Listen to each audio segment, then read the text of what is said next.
Welcome to KDH Vlog. Another day, another sharings na naman tayo. Ito ay karugtong ng sharings ko about sa room tour ko nung nakaraan, yung latest vlog ko.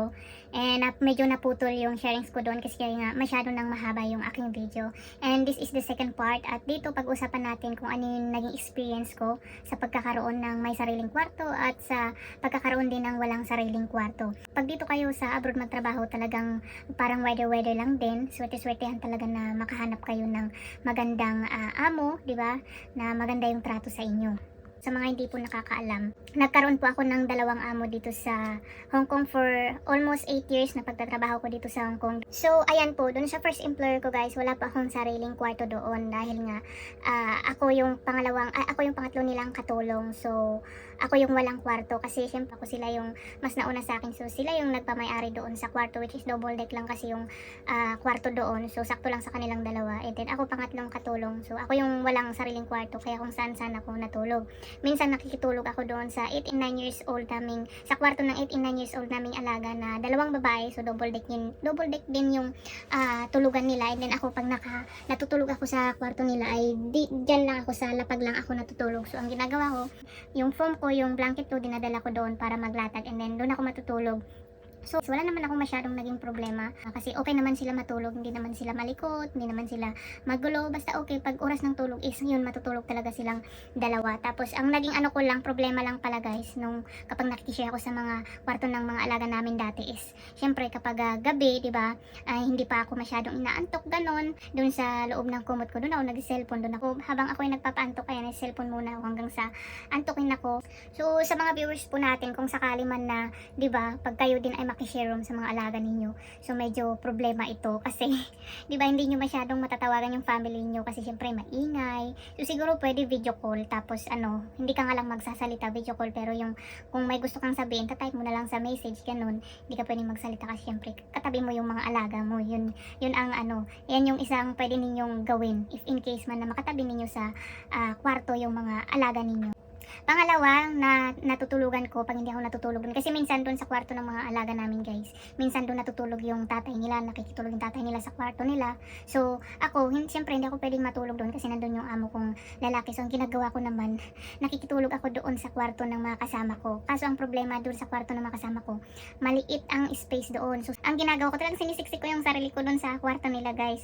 So sila natutulog sa double. Tapos ako, ilalatag ko naman yung foam ko doon sa hallway, dyan sa hallway ng nila, bedroom nila. Tapos ang problema nga doon, mas malaki pa nga yung foam ko kaysa yung paglalatagan ko kasi sobrang kitid talaga yung daanan. Tsaka yun nga, daanan naman talaga yun, hindi yung tulugan. Pero minsan nga dahil wala nga akong ibang matutulugan, talagang doon ako sumisiksik. Ang problema nga lang doon, di ako pwedeng matulog doon ng araw-araw kasi syempre yung isang kasama namin is kailangan gumising ng mas maaga, mga 6 o'clock, something ganun. So pagbababa siya doon sa kama nila, maano nila ako, wala silang hindi siya makakalabas kasi hinarangan ko yung nila, daanan nila. So yun yung problema. Kaya tapos pag umiihi din sila sa gabi ganun, so kailangan nilang dumaan. So maatakan nila ako kasi mahirapan sila kasi nakatulog ako doon sa may daanan nila. Kaya hindi ako pwedeng matulog doon talaga ng araw-araw. So pag hindi ako pwedeng matulog doon sa kwarto ng mga kasama ko, sa kwarto ng mga bata, ang tinutulugan ko talaga is doon sa stock room. May stock room doon. Kwarto naman siya, kwarto siya pero naging stock room kasi andun yung mga hindi nila ginagamit, kasi yung mga laro ng alaga ko, ganun. Basta lagay ng kung ano-ano. So doon ako naglalatag. Ayan talaga yung pinaka-kwarto ko talaga doon sa unang amo ko, yung stock room, yung isang stock room na vacant.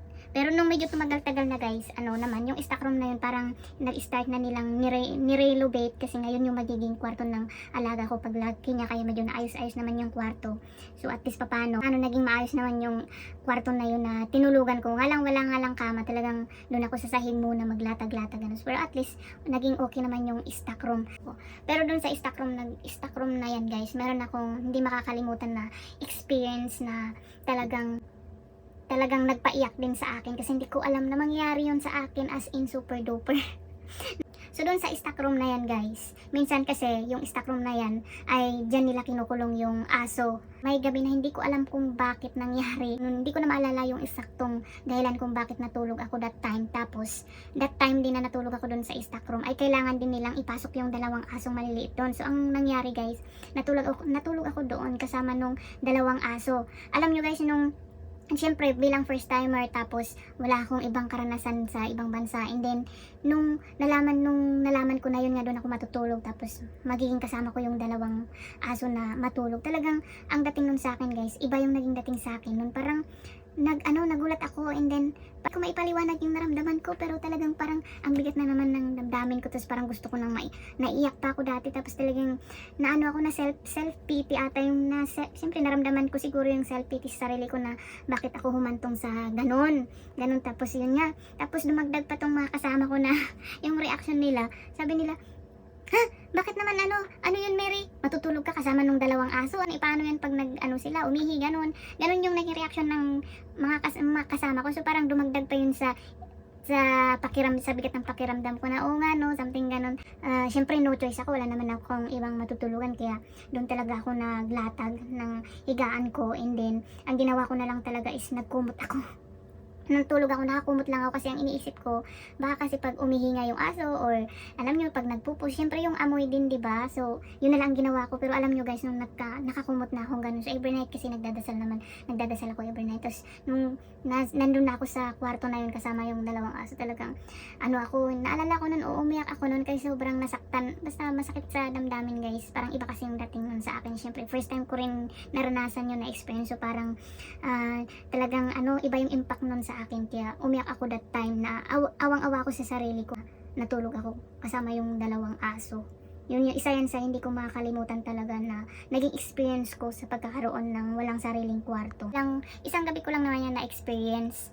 So, hindi ko lang maalala kung bakit kasi kailangan doon matulog pinatulog yung dalawang aso. Kasi minsan kapag natutulog ako doon sa stock room, yung dalawang aso, pinapasok nila yan sa cage nila, tapos nilalagay lang nila yung sa dining area kasi malawak naman yung sala ng bahay ng amo namin. So doon nakalagay yung cage ng aso, and then yun pinapasok na nila kapag gabi, kasi kailangan nakapasok yan sa cage, dahil pag hindi sila nakapasok sa cage ay talagang sila, syempre pag magpupo sila or ikakalat nila yan sa sala, kaya dapat nakakulong yan sa cage. Pero hindi ko lang maalala kung ano yung rason bakit nung gabi na yun ayun kailangan kong matulog kasama yung dalawang aso. Yung naging experience ko na hindi ko makakalimutan. And then another thing din na pangit kapag wala kang na hindi maganda, na yun nga, dahil wala akong sariling kwarto guys. Alam niyo yung wala ka na kang sariling kwarto, kulang ka sa tulog, kulang ka sa pahinga. Ang ginagawa ko, nagrent ako ng boarding house talaga, para everyday off ko doon ako matulog buong maghapon.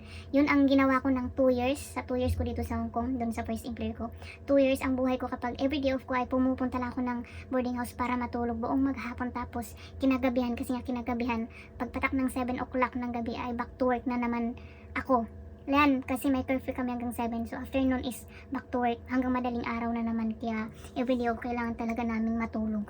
Experience ko nung nakitulog ako sa kwarto ng mga kasama ko, medyo another challenge din yun sa akin, kasi syempre yung mga kasama ko tuwing gabi kapag orasan ng pahinga, minsan yung mga kasama natin, di ba, parang tumatawag pa sila sa family nila, tumatawag sa mga jowa bells nila, tapos umaabot na ng mga anong oras yung tawag nila. So syempre ganun, imbis na matutulog ka na, hindi ka pa makakatulog kasi nga syempre maingay, napapakinggan mo yung boses nila, ganun. So another struggle talaga yan kapag may mga ka-share din kapag ang ka-share mo sa kwarto is ayan yung mga kasama mo sa bahay na mga helper. Hindi natin maiwasan yung mga ganyang bagay.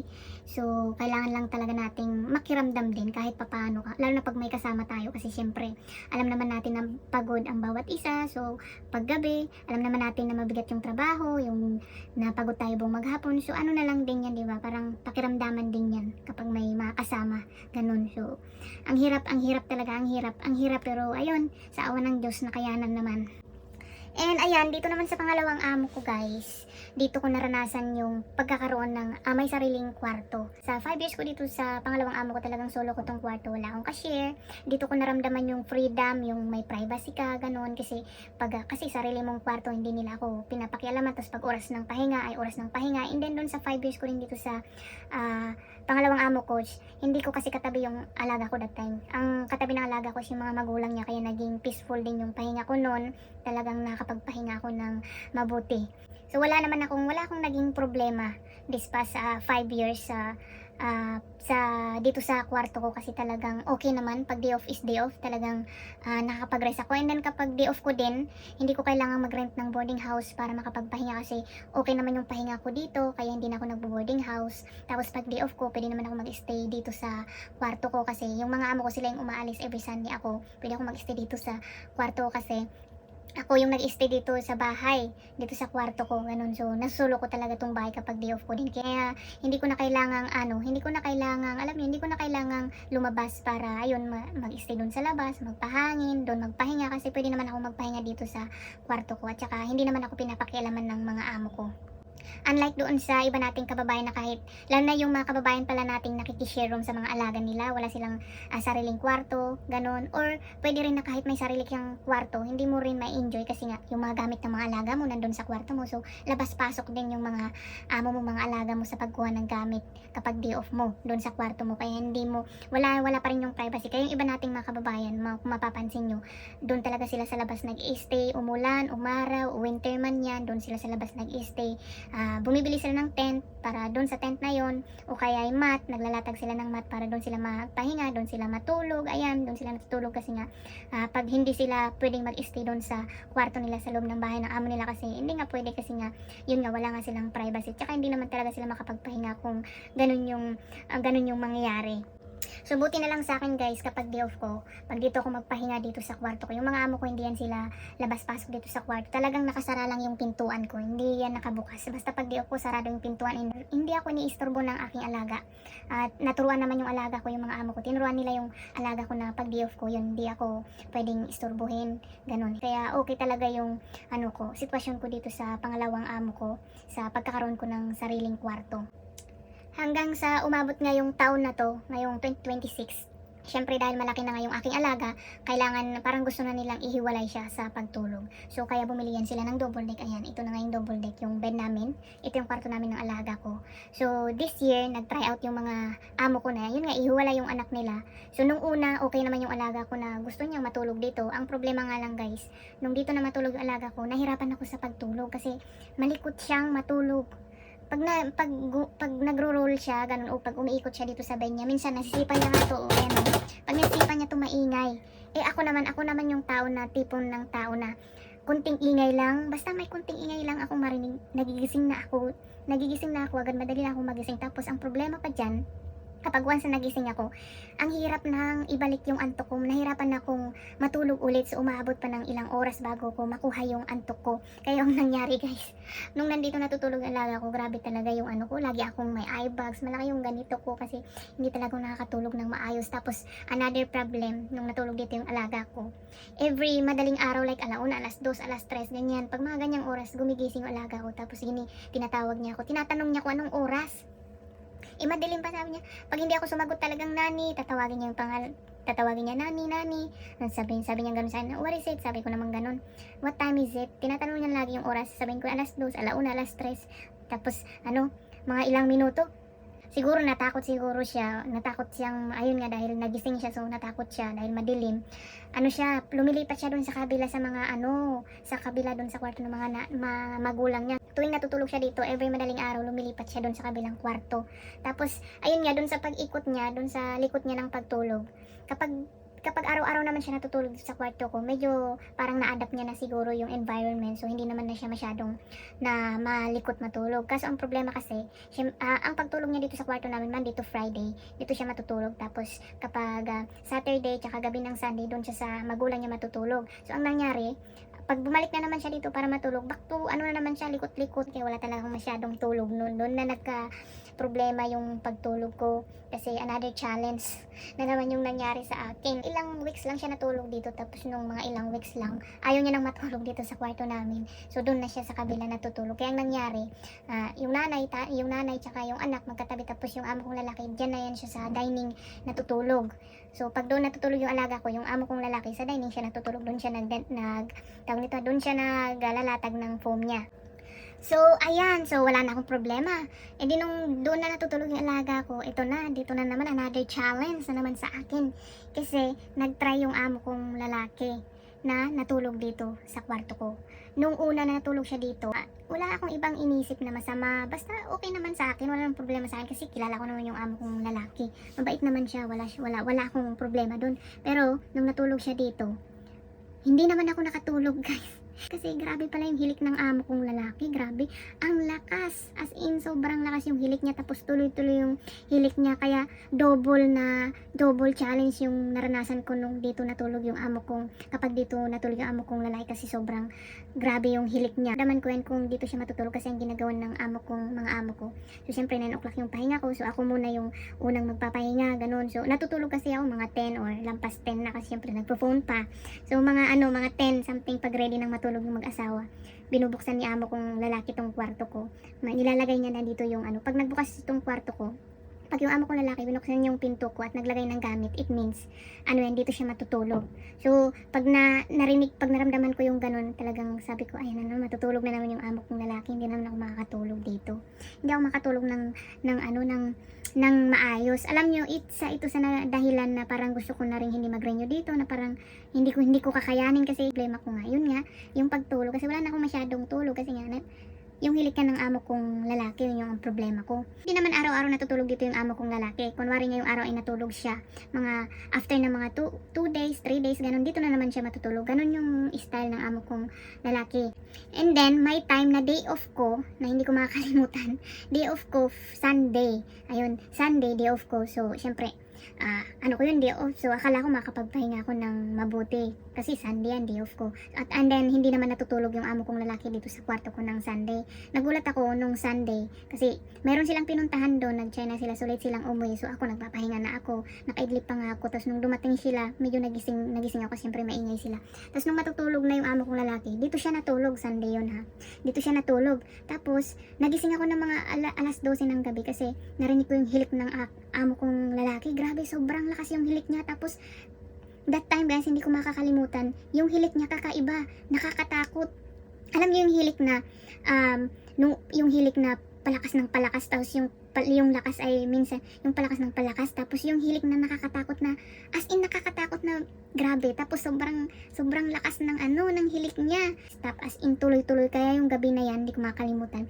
As in, hindi ako nakatulog. Sumakit yung ulo ko sa alam niyo guys, yung pakiramdam na mas okay pa. Doon ko naisip na mas okay pa yung matulog ako ng 3 hours ng 4 hours lang. At least tuloy-tuloy yung tulog ko kaysa yung matulog ka tapos yung pinipili yung nakapikit yung mata mo, yung nakapikit yung mata tapos pinipilit mo yung sa isip mo, pinipilit mo na ay sana makatulog na ako, yung ganon, yung pinipilit mo yung isip mo matulog, yun pala yung parang mas lalong sasakit yung ulo mo pag ganon, kasi nakakasakit ng ulo yung pinipilit mong matulog ganon kaysa ganon. Kaya yung gabi na yun guys, yung gabi ng Sunday, wala talaga akong tulog, as in, parang kunting idlip lang nung madaling araw nung umalis yung amo ko para magtrabaho, nakaidlip ako ng ilang minuto lang.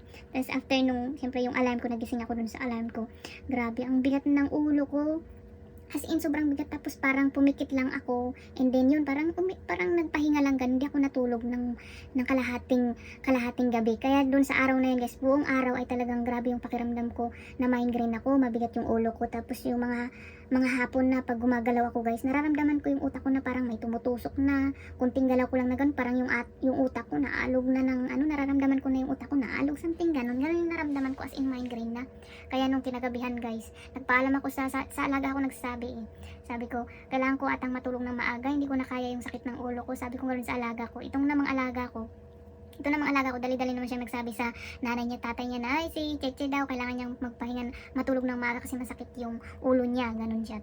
yung amo kong babae, agad-agad naman niya akong tinanong, ay, masakit na yung ulo mo, ganyan-ganyan. So sabi ko, oo, hindi ko na kaya, sabi kong ganun. Kaya ang amo ko, pinayagan nila ako matulog ng maaga, alas 8 pa lang, natulog na ako kasi sobrang hindi ko na talaga kaya yung yung sakit ng ulo ko that time. So after that day, nung kinaumagahan, sinabi ko doon sa doon sa alaga ko na yun nga, alam mo ba na so ang sakit ng nagkaroon ako ng headache kasi hindi ako nakatulog nung natulog yung tatay mo doon sa kwarto ko dahil grabe yung hilik niya. Sobrang lakas, sabi kong ganun sa alaga ko. Minsan sinasabi ko talaga sa alaga ko na hindi ako nakatulog ng maayos dahil nga sa hilik ng tatay niya. So yung alaga ko, nabanggit naman niya na yan sa mga magulang niya. And aware din yung amo kong babae na humihilik talaga yung amo kong lalaki kapag natutulog siya kasi siya din na-experience niya din yun na kapag pag natutulog nga, pag magkatabi silang mag-asawa pag magkatabi silang mag-asawa talagang humihilik daw yung asawa niya. So ang ginagawa niya pag humihilik ang asawa niya, yung ginigising niya or tinatapik niya ganun. So siya pwede niyang gawin yun. Paano ako? Hindi ko naman pwedeng tapikin yung amo kong babae, yung amo kong lalaki. So hinayaan ko lang, so parang pinaparinggan ko na lang yung hilik niya. May mga nirecord ko pa nga yung hilik niya nung dati sa sobrang inis ko para in case man na may mangyari, so at least meron akong ebidensya. Parang gusto ko na lang lumabas at doon na lang sa CR matulog sa sobrang inis ko. So, pero nung Sunday na yun na dito siya natulog, day off ko yun, naintindihan ko kasi nagkwento sa akin ng alaga ko na that day kasi masakit daw yung pakiramdam ng amo kong lalaki kaya dito siya natulog kasi dito may foam dito, yung ginagamit niya kasing foam dyan sa dining is hindi malambot, matigas, kaya dito daw siya natulog. So okay naman, kaso nga lang ako naman yung nahirapan na hindi nakatulog sa hilik niya. Kaya dahil sa nangyari na yan, yung next day of ko, Sunday, nagtry akong mag-lock ng pinto. For the first time ako nag-lock ng pinto. Hindi talaga ako nag-lock ng pinto dahil nga ayaw ko nga maulit na yung nangyari sa akin. So syempre day off ko naman, so siguro okay naman na makapagpahinga ako ng maayos, diba? Kaya nilak ko yung pinto. So dahil nandito yung cabinet ng alaga ko, ayan. So yung damit niya, kumuha na ako ng damit niya, nilagay ko dyan sa dyan sa labas para yung damit niyang pantulog para pagdating nila, so at least meron nandyan na yung damit ng alaga ko, hindi na nila kailangang pumasok dito sa kwarto ko. Tapos ayun na nga, tinry kong mag-lock. Pinatay ko na yung ilaw, so pagdating nila, yun na, dumating na sila, ganyan. Itong alaga ko, pag dumarating kasi yan, binubuksan na yung kwarto ko para kumuha ng damit niya. Tapos, yung alaga ko, yun na nga, sinubukan niyang buksan yung pinto ko. Syempre, ayaw mabuksan kasi nakalak. Nag-react naman tong alaga ko, sabi niya, Nani, bakit mo nilak? Why did you lock the door? Sabi niya ganun. Meron ka bang sekreto?